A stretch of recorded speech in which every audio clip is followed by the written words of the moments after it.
Nuestro tema en esta mañana tiene que ver con entender cómo es posible tener una vida que agrade a Dios. Una vida que agrade a Dios. ¿Cuántos han soñado con esto? ¿Cuántos han orado y le han dicho: Señor, que te agrade, yo quiero agradarte, yo quiero, Señor oh Dios, ser agradable a ti? Creo que sin excepción todos hemos hecho esa oración y todos hemos anhelado y deseado una vida que agrade a Dios. Personalmente, siendo aún muy niño, yo quise tener una vida que agradara a Dios. Crecí bajo la fuerte influencia de mi abuela materna y pues ella hizo de mí desde muy niño un católico practicante. Y entonces en ese tiempo la respuesta a este anhelo y a este deseo de agradar a Dios fue muy sencilla.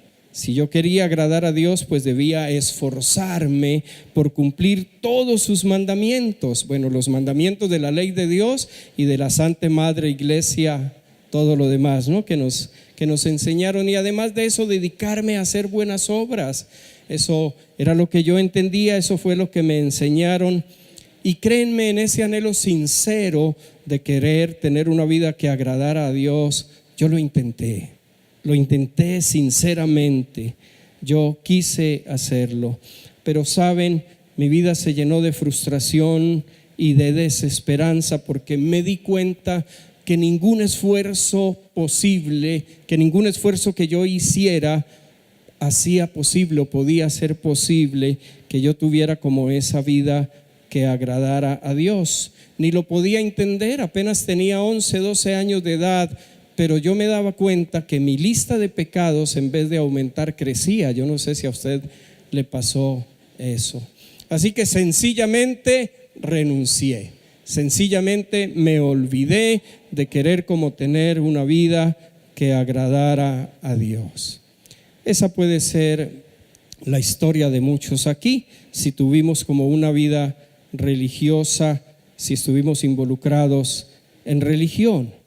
Ahora, como creyentes en el Señor Jesucristo, ahora en esta vida nueva, ahora después de que hemos entendido que la salvación no es por obras, que es por la fe en el Señor Jesucristo, cuando pensamos en tener una vida que agrade a Dios, ¿en qué pensamos? ¿Qué es lo primero que viene a nuestra mente?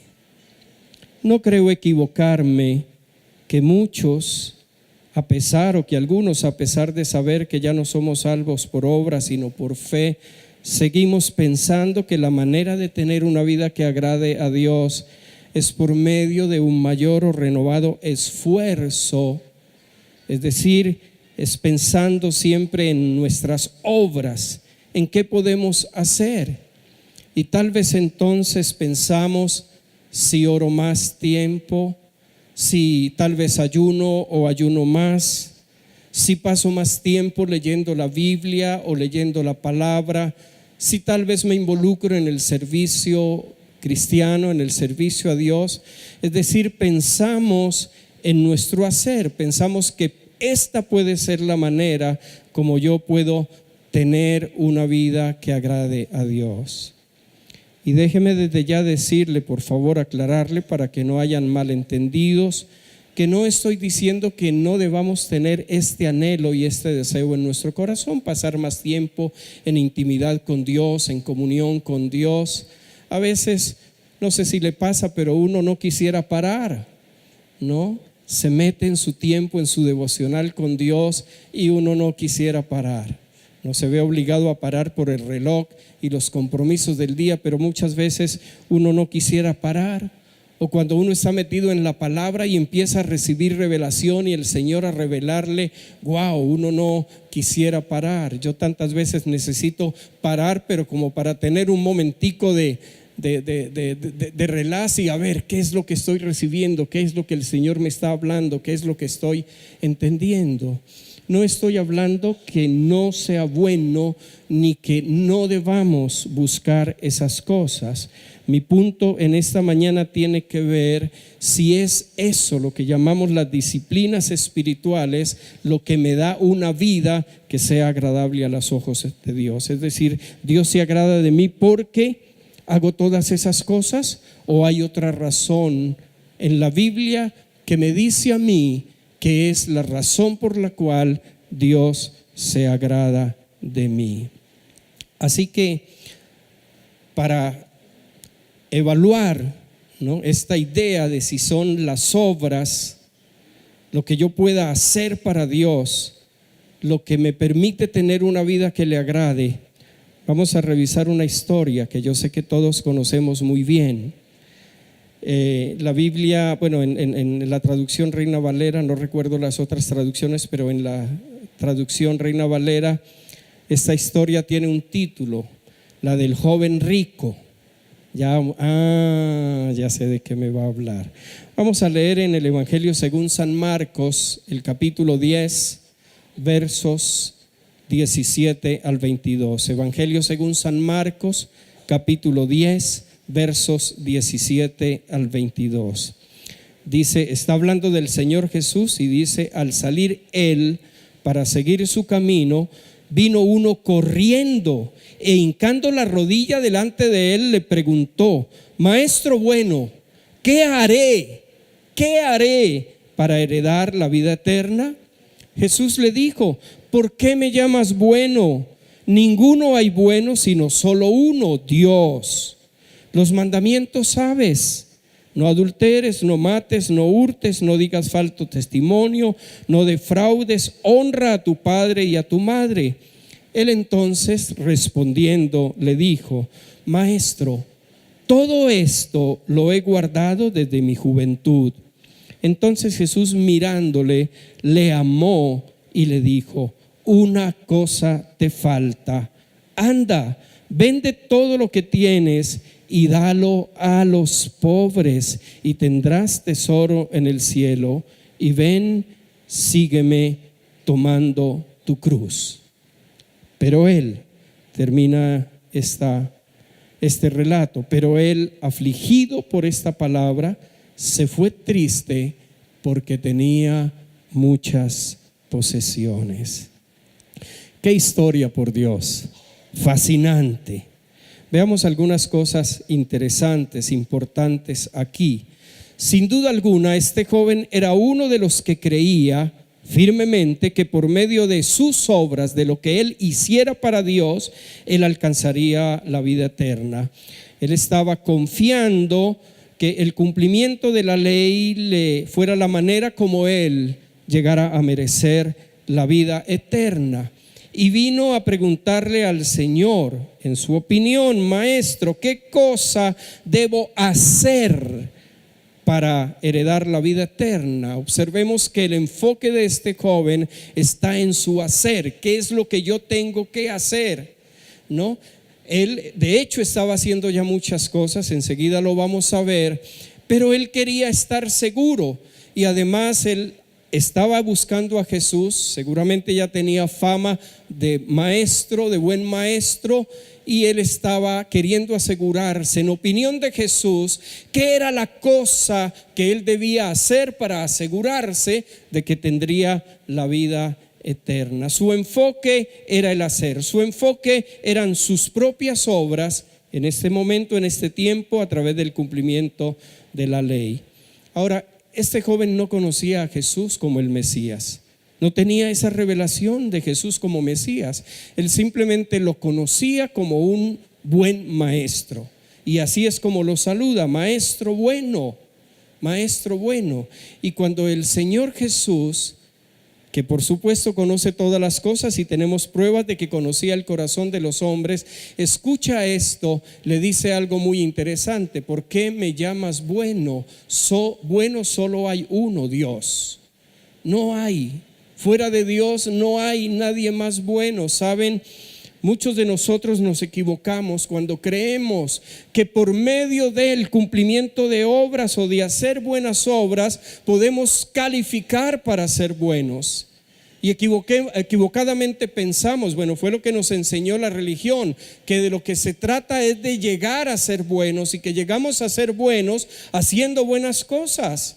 Pero el Señor Jesús estaba diciendo claramente, no hay ninguna posibilidad para ningún hombre llegar a tener esta calificación de ser un hombre bueno. Solo hay uno bueno y ese único bueno es Dios. De hecho, Isaías lo dijo claramente, no hay un solo hombre justo sobre la tierra, no hay uno solo que haga siempre el bien y nunca peque. Dijo de los hombres, la mejor de las justicias del hombre, dijo, delante de Dios, delante de la justicia perfecta de Dios, de la santidad perfecta de Dios, de la bondad perfecta de Dios, la mejor de las justicias del hombre llega a ser comparable a un trapo de inmundicia. No hay ninguna posibilidad para el hombre llegar a tener esta calificación. Pero Jesús le dice, conoces los mandamientos, y le da una lista. Y el joven rápidamente responde, Señor, todo eso yo lo he guardado desde el principio. Aquí él saca pecho delante de Jesús. Aquí él como que se gloría delante de Jesús. Todo eso, Señor, yo lo he guardado desde el principio. Realmente uno pudiera pensar, wow, una vida admirable la de este joven, una vida bien dedicada, y además era rico, mujeres. Era un partidazo. No sabemos si era casado o no, pero saben, aunque con una vida diferente, este joven no se diferenció mucho de la actitud de los fariseos, o su actitud aquí no fue una actitud muy distinta, muy diferente a la de los fariseos, porque como los fariseos, este joven estaba enorgulleciéndose de su habilidad y de su capacidad para guardar la ley. Yo todo esto lo he guardado. Allí estaba su confianza, en el hacer, en las obras estaba su confianza para agradar a Dios. Yo creo que él estaba esperando que el Señor le elogiara. Yo creo que él estaba esperando que el Señor dijera algo así como, bien hecho, aquí está tu medalla. Y lo que quiero decirte es que tienes asegurada la vida eterna. Cualquiera de nosotros pudiera pensar, bueno, pero es posible que sí, que lo mereciera. Pero ¿qué es lo que le dice el Señor Jesús? Y este es el centro de esta historia.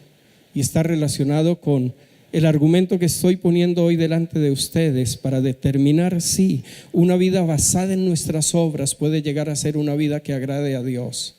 Lo que el Señor Jesús le respondió fue, una cosa te falta, una cosa te falta. ¿Qué es el punto aquí?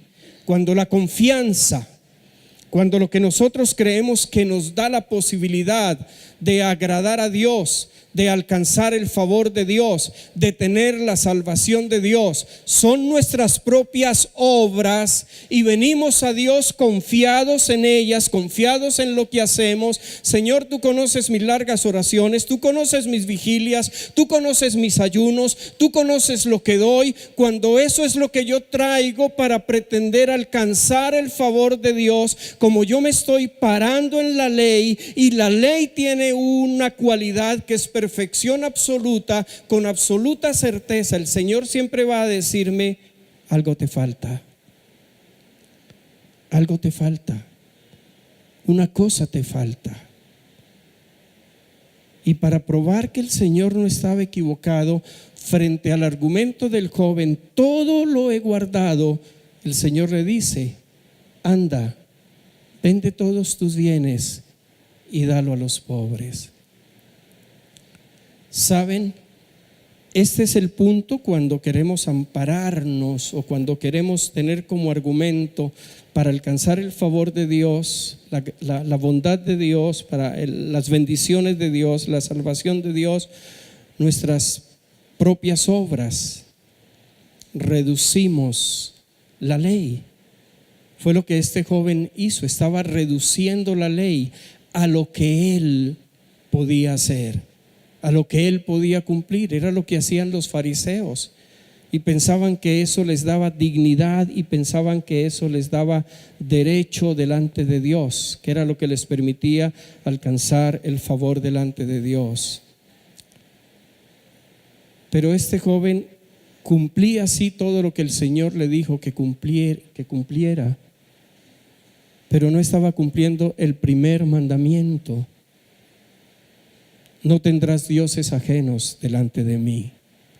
Ni siquiera la riqueza, ni siquiera el dinero. Este joven tenía al Dios dinero entronado en su corazón, y no había podido cumplir con ese mandamiento, y no pudo cumplirlo. Así que, ¿cuál es la conclusión, mis amados? Definitivamente no serán nuestras obras el camino para una vida que agrade a Dios. No serán nuestras obras el camino para una vida que agrade a Dios. No es lo mucho que nosotros podamos hacer lo que nos pondrá en esa condición de ser o de tener una vida que le agrade a Dios. Y es un descanso, porque si hay algunas cosas que no podemos hacer, como orar tantas horas al día o ayunar tantas veces, pues eso tampoco nos descalificará para tener una vida que agrade a Dios. ¿Qué dice la Biblia acerca de una vida que agrade a Dios? Gloria a Dios que la Biblia sí nos dice cómo podemos tener una vida que agrade a Dios. Vamos a mirar este texto, Hebreos capítulo 11, versos 5 y 6, primera parte del 6. En Nueva Versión Internacional dice lo siguiente: por la fe Enoc fue sacado de este mundo sin experimentar la muerte.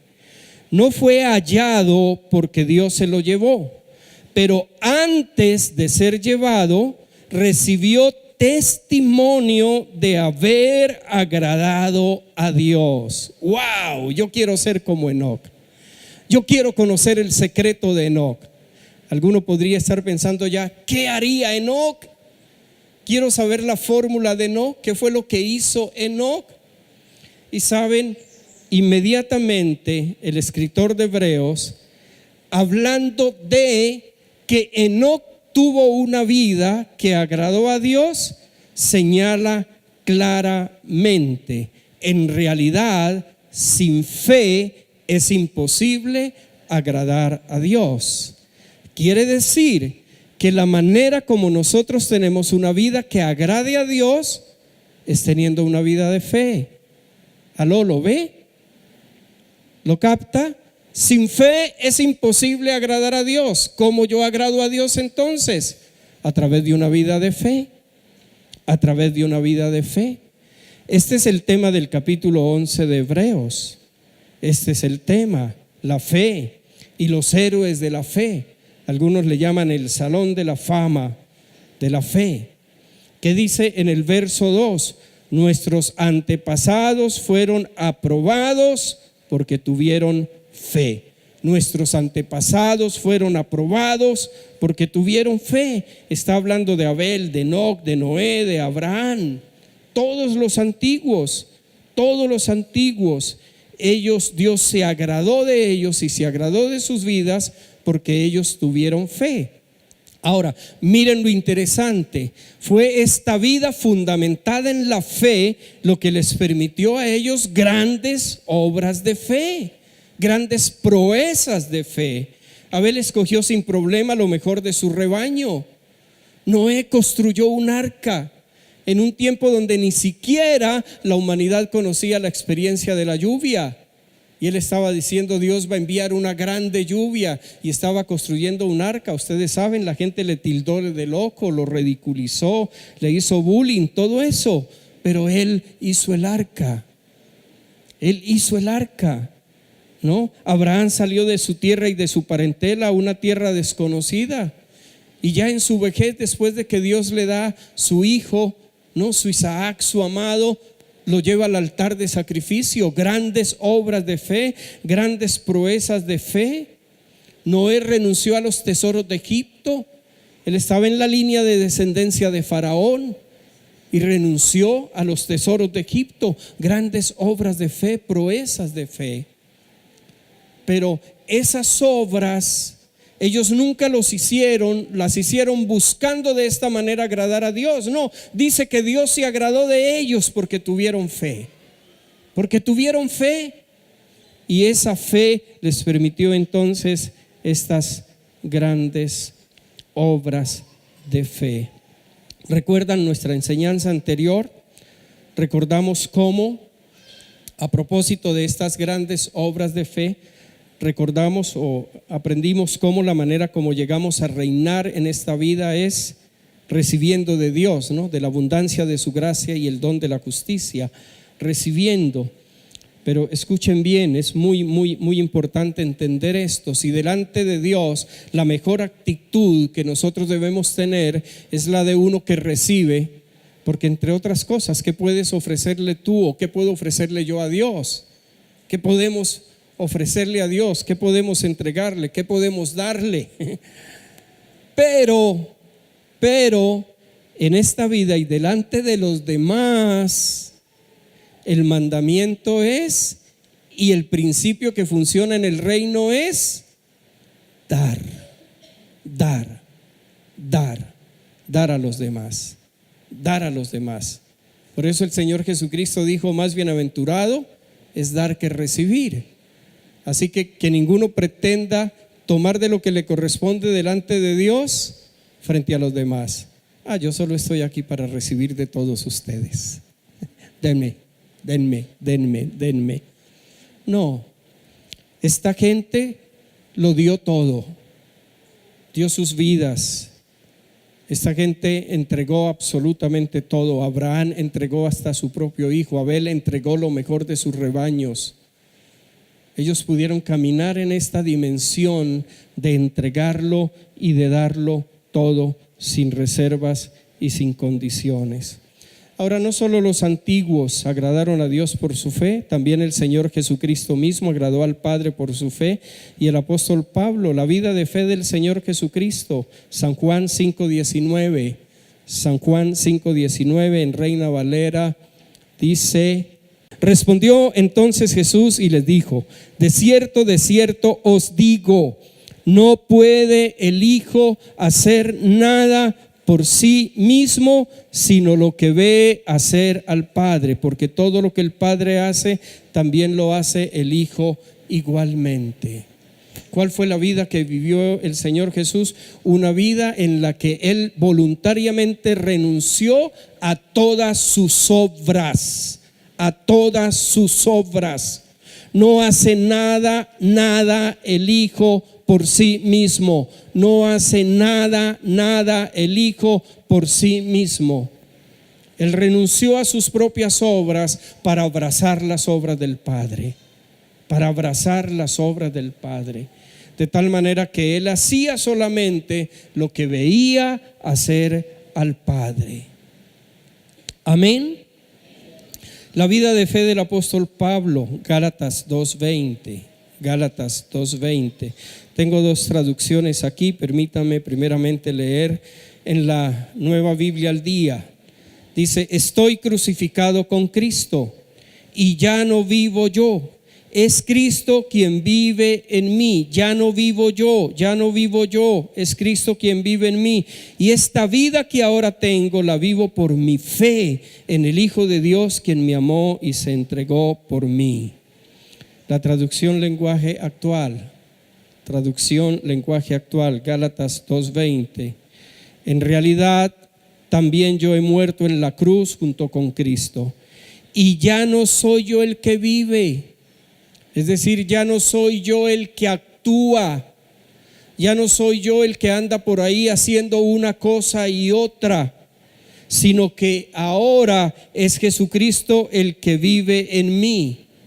Y ahora vivo entonces gracias a mi confianza en el Hijo de Dios, ¿Por qué tenía tanta confianza? ¿Por qué Pablo podía confiar ciegamente en la persona del Señor Jesucristo al punto de renunciar a su propia vida y de renunciar a sus propias obras para simplemente dejar que Jesús viviera su vida en él y a través de él? Esta es la razón: porque Él me amó, porque Él me amó, porque Él me amó y quiso morir para salvarme. Esta revelación del amor de Dios, esta revelación de la obra del Señor Jesucristo en la cruz del Calvario, de su vida entregada por Él, de entregarse para pagar los pecados de Pablo, de llevar toda la culpa que él merecía, toda la condenación que él merecía, toda la acusación que él merecía, de además tener el entendimiento de que no solamente el Señor Jesús llevó toda su maldad y sus pecados, sino que ahora además, al recibirlo y al creer en él, recibía y hacía portador de toda la justicia de Jesús. Dijo: Dios, este amor es grande, este amor es demasiado grande. Este amor es inmenso, y la convicción de ese amor y saber el sacrificio de Jesús por él le llevó entonces a sacrificar su vida por Jesús. Ya no vivo yo, ya no quiero más, Señor, de mis propias obras, ya no quiero más de mis esfuerzos, ya no más aún de mis propias ideas o de mis genialidades. Quiero rendirme y entregarme por completo para que seas tú el que vivas tu vida en mí.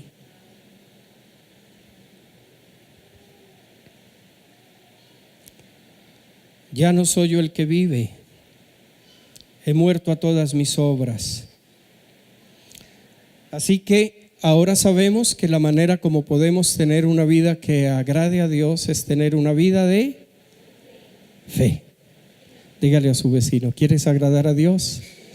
El camino es una vida de fe. ¿Están conmigo? ¿Están conmigo? ¿Claros hasta aquí? Ya nadie más va a intentar agradar a Dios a través de sus obras. Ya estamos en el camino correcto. ¿Cómo ser un creyente de fe? Todos están diciendo aquí: yo quiero, Señor, yo quiero ser un creyente lleno de fe. Y seguramente que alguien dirá: y que mi fe sea grande, pastor, que mi fe sea fuerte, ¿no? Como compusieron Yenes Andrés y Andrés Felipe: que mi fe haga las montañas correr, que mi fe haga las montañas correr y mi alabanza la tierra estremecer. Que mi fe haga las montañas correr. Yo creo que todos hemos soñado una fe así, ¿o no? Sí, ok, ¿están de acuerdo conmigo? Bueno, este punto es muy importante. ¿Saben por qué? Porque para algunos la fe se ha convertido en un obstáculo para alcanzar las promesas de Dios. ¿De qué habla, pastor? Ya le voy a explicar a qué me refiero. A muchos se nos ha dicho o hemos pensado que si no hemos visto el favor de Dios en nuestras vidas, que si sus promesas de sanidad no nos han alcanzado, que si sus promesas de prosperidad no se han cumplido en nuestras vidas, es porque no hemos tenido la fe suficiente. ¿Sí o no? ¿Usted ha escuchado eso? Es que usted no tiene fe. Y saben, ahí volvemos a caer en la trampa del hacer. Entonces, para tener una fe grande, entonces nos inventamos o recibimos cualquier cantidad de cosas que hay que hacer para tener una fe fuerte, una fe grande. ¿Saben? La verdad en la Biblia es que el tamaño de la fe no importa. El tamaño de la fe no importa. Dígale a su hermano: el tamaño de la fe no importa, la cantidad de fe no importa. ¿Saben qué dijo el Señor Jesús del reino de los cielos?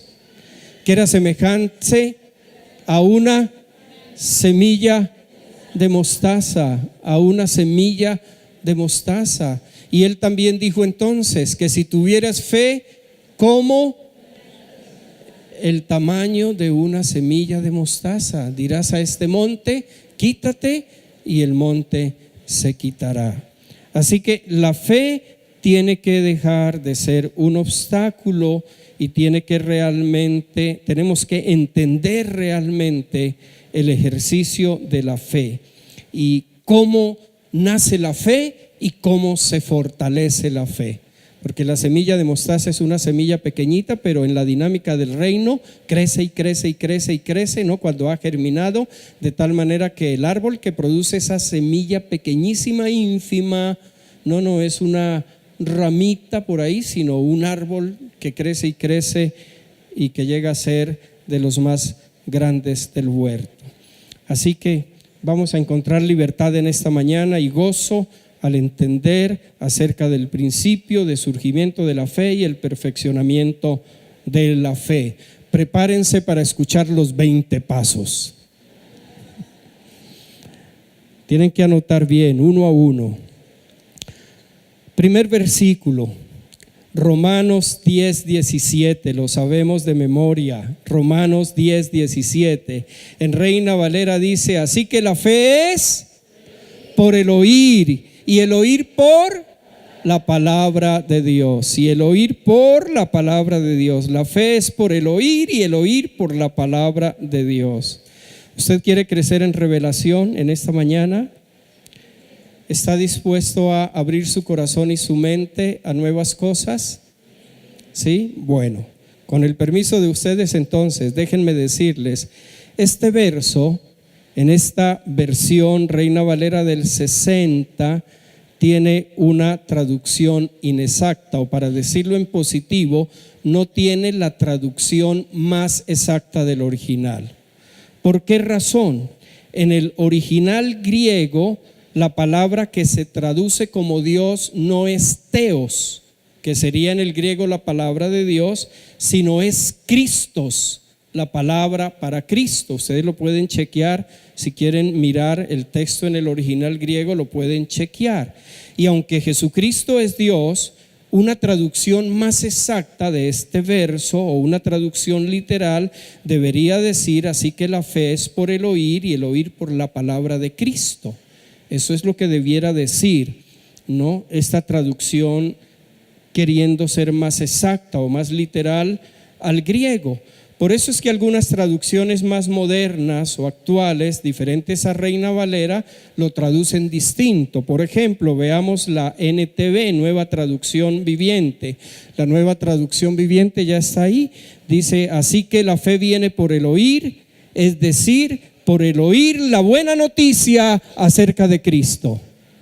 La fe viene por el oír la buena noticia acerca de Cristo. La fe viene por el oír la buena noticia acerca de Cristo. La Nueva Biblia al Día lo traduce de la siguiente manera, siguiente verso: así que la fe nace cuando se presta atención a las buenas noticias acerca de Cristo. La fe nace en nuestros corazones cuando se presta atención a la buena noticia acerca de Cristo. Así que la fe viene a nuestra vida, la fe aparece en nuestra vida, la fe nace en nosotros cuando empezamos a escuchar el mensaje del Evangelio de nuestro Señor Jesucristo. El Evangelio del reino de los cielos, el Evangelio de la gracia de Dios. Cuando empezamos a escuchar ese Evangelio, la fe nace, comienza en nuestros corazones. Por eso es que el apóstol Pablo claramente escribió a los Efesios capítulo 2 y les dijo en este verso que también todos nosotros conocemos de memoria: porque por gracia sois salvos por medio de la fe, y esto no de vosotros, pues es un don de Dios, es un regalo de Dios. Así que, mis amados, la fe no es algo que nosotros podamos producir. No es como la gallina para poner el huevo, que tiene que cacarear y yo no sé si hacer fuerza, pero a veces nosotros pensamos que la fe es resultado de la mucha fuerza que yo hago. En mi inmadurez espiritual y en mi niñez espiritual yo hacía fuerza, créeme, para tener fe. Yo lo creo, a ver si pasaba algo. Pero la fe no es algo que nosotros podamos producir. La fe es un don de Dios. La fe es un regalo de Dios. Y nace en nuestros corazones cuando empezamos a escuchar las buenas noticias acerca de la persona del Señor Jesucristo y su obra, de cómo Él fue a la cruz, de cómo allí se hizo pecado por mí, de cómo llevó todo nuestro pecado, toda nuestra injusticia, toda nuestra maldad, de cómo Él pagó el precio que tú y yo merecíamos pagar, de cómo nos entregó su justicia. Cuando empezamos a escuchar acerca de Jesús, nace fe en nuestros corazones. Alguno dirá: pastor, y en el mío también, en mi corazón también. ¿Está seguro? Veamos este versículo. Romanos 12:3. Romanos 12:3. Digo pues, por la gracia que me es dada, a cada cual que está entre vosotros, que no tenga más alto concepto de sí que el que debe tener, sino que piense de sí con cordura, conforme a la medida de fe que Dios repartió a cada uno. Diga aleluya. Yo también. A mí también el Señor me dio una medida de fe. A mí también. Entonces, la fe está en ti. La fe está en ti. Dios la puso cuando creíste. No es algo que tú tengas que producir. Ya está en ti. Es un don de Dios, es un regalo de Dios. Dios te la dio cuando creíste. A todos y cada uno de los que recibimos fe para creer en Jesucristo y lo aceptamos, ese es el punto nuestro, esa es nuestra parte. Dios me da la fe para creer y yo decido, ¿no? Si camino conforme a esa fe, si camino conforme a esa revelación y le entrego mi vida al Señor y rindo mi vida al Señor y lo hago mi Señor y lo hago mi Salvador. Porque Dios no obliga a nadie. Dios no obliga a nadie. Amén. Ahora, sabemos que la fe nace como un regalo de Dios. Sabemos que a todos se nos es dado fe. Ahora dijimos que esa medida de fe, que esa fe que recibimos, sí puede perfeccionarse. Y sí se perfecciona en nosotros. Y que a ese perfeccionar de la fe es lo que la Biblia llama una gran fe o una grande fe. Ya dijimos que sabemos que no hace referencia a cantidad o a tamaño, sino a calidad de la fe, a la calidad de la fe. Entonces ahora, ¿cómo perfeccionamos la fe? ¿Van conmigo? ¿Cómo perfeccionamos la fe? Este era el momento, pastor. Estoy listo. Dígame, ¿qué debo hacer? Dígame, ¿cuántas cosas debo hacer? Aquí sí vale de pronto más de esto o más de lo otro, más de aquí o más de allá. Mis amados, así como no podemos producir la fe por nuestras obras, no podemos perfeccionar la fe con nuestras obras. No podemos perfeccionar la fe con nuestras obras. Gálatas 3:12. Gálatas 3:12. Algunos que están estudiando Gálatas con el pastor Orlando ya tuvieron que haber pasado por aquí. Gálatas 3, verso 12.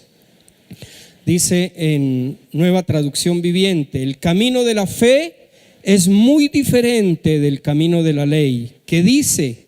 ¿Cómo dice el camino de la ley? Es mediante la obediencia a la ley que una persona tiene vida. Lo que el apóstol está diciéndonos aquí es que el camino de la fe es muy diferente al camino de la ley. Bueno, en el contexto de todos los Gálatas es porque los creyentes de la iglesia de Galacia estaban tomando la decisión de no caminar más por fe en el evangelio que se habían predicado, sino ellos querían ahora perfeccionar su vida a través del cumplimiento de las obras de la ley. Y por eso Pablo comienza a escribirle: pero ¿ustedes por qué son tan tontos? Otras versiones dicen estúpidos. ¿Quién los ha enceguecido? ¿Cómo van a hacer eso habiendo comenzado por el Espíritu? Ahora van a terminar en la ley, y él está aquí aclarándonos que el camino de la fe es muy diferente al camino de la ley. La nueva versión, la nueva Biblia al día traduce: la ley en cambio no se basa en la fe. La ley en cambio no se basa en la fe, ya que dice que para tener vida hay que obedecer las leyes de Dios. Es decir, la fe no está basada en la ley. Y el fundamento ¿por qué? Porque el fundamento de la ley son mis propias obras. ¿Por qué está diciendo el apóstol que la fe no está basada en la ley? Porque el fundamento o el camino de la ley son mis propias obras. Lo que yo hago para agradar a Dios o para recibir la bendición de Dios. Así que si yo hago, recibo de Dios. Si no hago, yo no recibo de Dios y quedo o entro en maldición, ¿no? El fundamento de la ley entonces son mis propias obras, y ese es el camino de la ley, mis propias obras. Pero la fe es muy diferente, porque la fe no está basada como la ley en mis propias obras, sino la fe está basada en la obra de otro. La fe está basada en la obra de otro. La fe está basada no en mis propias obras, sino en la obra de otro. ¿Quién es ese otro? Aló, Jesucristo. Jesucristo. Mi fe o la fe está basada en la obra completa y acabada del Señor Jesucristo, en lo que Él hizo. Y por lo que Él hizo es que yo recibo salvación, yo recibo justificación, yo recibo liberación, yo recibo bendición, yo recibo provisión. Yo recibo provisión. ¿Cómo se perfecciona entonces la fe, pastor? Díganos. Voy a darles dos ejemplos, dos historias para que lo captemos. ¿Están listos? Dos historias que nos muestran el secreto de una gran fe o de una fe perfeccionada. El primero es el de un centurión romano, y la historia está en Mateo capítulo 8, versos 5 al 10. ¿Están conmigo, mi hermano? ¿Están entendiendo? Dice Mateo capítulo 8, versos 5 al 10. Entrando Jesús en Capernaum, vino a él un centurión rogándole y diciendo: Señor, mi criado está postrado en casa, paralítico, gravemente atormentado. Y Jesús le dijo: yo iré y le sanaré. Respondió el centurión y dijo: Señor, no soy digno de que entres bajo mi techo, solamente di la palabra y mi criado sanará. Porque también yo soy hombre bajo autoridad y tengo bajo mis órdenes soldados. Y digo a este: ve y va, y al otro: ven y viene. Y a mi siervo: haz esto, y lo hace. Al oírlo Jesús se maravilló y dijo a los que lo seguían: de cierto os digo que ni aún en Israel he hallado tanta fe, tanta fe. Así que el Señor estaba diciendo: wow, este hombre tiene fe. Y no solo tiene fe, este hombre tiene tanta fe, grande fe. Otro ejemplo, son las dos únicas veces en que el Señor dice de alguien que tiene grande fe. Este es el caso de la mujer cananea. Todos lo conocemos como la mujer cananea o la mujer sirofenicia. Y el relato está en Mateo 15, 21 al 28. Mateo 15, 21 al 28. Saliendo Jesús de allí, se fue a la región de Tiro y de Sidón. Y aquí una mujer cananea que había salido de aquella región clamaba diciéndole: Señor, hijo de David, ten misericordia de mí. Mi hija es gravemente atormentada por un demonio. Pero Jesús no le respondió palabra. Entonces, acercándose sus discípulos, le rogaron diciendo: despídela, Señor, está ya bien cansona. Qué cantaleta, está dando voces tras nosotros. Él respondió diciendo: no soy enviado sino a las ovejas perdidas de la casa de Israel. ¿Y qué pasó con ella? Vino y se postró ante él diciendo: Señor, socórreme. Respondió Jesús, dijo: no está bien tomar el pan de los hijos y echarlo a los perrillos.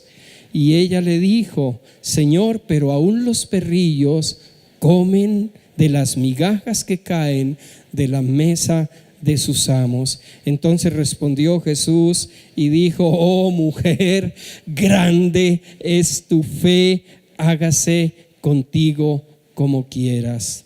Y su hija fue sanada desde aquella misma hora. Saben, en estos dos ejemplos está el secreto para una grande fe, para una vida de fe de calidad, para una vida de fe que alcanza las promesas de Dios.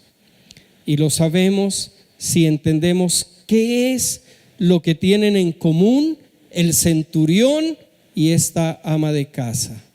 ¿Qué es lo que tienen en común? ¿Qué es lo que tienen en común? ¿Qué es lo que comparten el centurión romano y la mujer cananea? ¿La qué? La fe, la grande fe. Ese era el resultado de sus vidas. Pero ¿por qué tenían grande fe? ¿Qué tenían en común que nos diga: wow, eso puede ser el secreto entonces de una grande fe? Él era centurión romano, ella era mujer cananea, sirofenicia. ¿Qué eran? Gentiles. Bien, John Jairo, bien por esa. Eran gentiles. Ellos eran gentiles. ¿Qué significa? Ellos no estaban bajo la ley de Moisés. ¿Qué significa entonces? Ellos no conocían la lucha en sus corazones del merecimiento y del inmerecimiento. Cuando uno está esperando ser agradable a los ojos de Dios, o ser justificado a los ojos de Dios, o tener el favor de Dios o la bendición de Dios basado en sus propias obras, siempre va a estar en una actitud de duda. ¿Será que sí? ¿Será que pasé como en el colegio? ¿Será que saqué más de 3? Bueno, eso era hace 20 años, ahora es más de 6. ¿Será que saqué más de 6? Y en Bechalón es más de 7.5. ¿Será que saqué más de 7.5? Y por dentro va a haber algo que nos dice como que no. Y entonces nos recuerda todo lo que no hemos podido hacer bien y todo lo que no hemos hecho. Y entonces pensamos: wow, creo que no soy merecedor. Creo que no merezco el favor de Dios. Creo que no merezco su bendición. Creo que no merezco la sanidad. Creo que no alcanzo a merecerla. Pero este centurión romano y esta mujer cananea no tenían esos complejos, no tenían esos conflictos en sus corazones. Ellos simplemente estaban enfocados en Jesús y sabían de Jesús. Seguramente que habían escuchado muchas historias.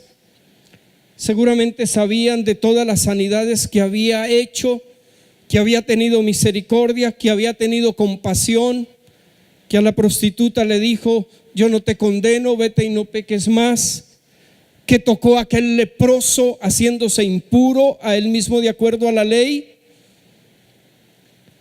Ellos estaban enfocados en Jesús y estaban enfocados en su misericordia y estaban enfocados en su gracia, en su bondad. Fue por eso y solo por eso que ellos tuvieron tanta fe y grande fe. Lo que significa es que su fe fue una fe pura, no contaminada, pura, solamente basada en Jesús, en quién es Jesús y en lo que Él hizo y en su obra completa y acabada en la cruz del Calvario. No mezclaron su fe con sus propias obras. No tenían esa posibilidad. Mis amados, esta es la respuesta. Perfeccionamos nuestra fe poniendo los ojos en Jesucristo y su obra completa y acabada. Y es lo que nos dice Hebreos 12:2. Puestos los ojos en Jesús, el autor y el consumador de la fe. Puestos los ojos en Jesús, el autor y el consumador de la fe. Es Jesús quien comienza nuestra fe. Es Jesús quien le da nacimiento a nuestra fe. Es Jesús quien la sostiene. Es Jesús quien la perfecciona. La Nueva Biblia al Día dice: mantengamos fija la mirada en Jesús, pues de Él viene nuestra fe y Él es quien la perfecciona.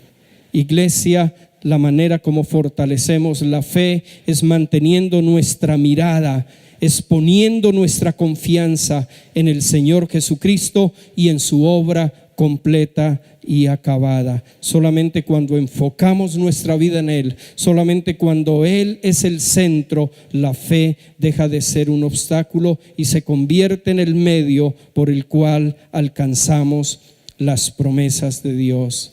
Saben, la fe llega a ser algo así como una fe inconsciente, que simplemente fluye y fluye y fluye de nuestro corazón y de nuestra vida todo el tiempo. Podrán venir las circunstancias, podrá venir todo, pero tu corazón estará confiado, tu corazón estará seguro, porque has puesto toda tu confianza en el que da nacimiento a tu fe, origina tu fe, da comienzo a tu fe y en el que la perfecciona. ¿Entienden ahora cómo tener una vida agradable a los ojos de Dios? ¿Saben ahora cómo ser hombres y mujeres de grande fe? ¿Les gusta esto? ¿Les trae descanso?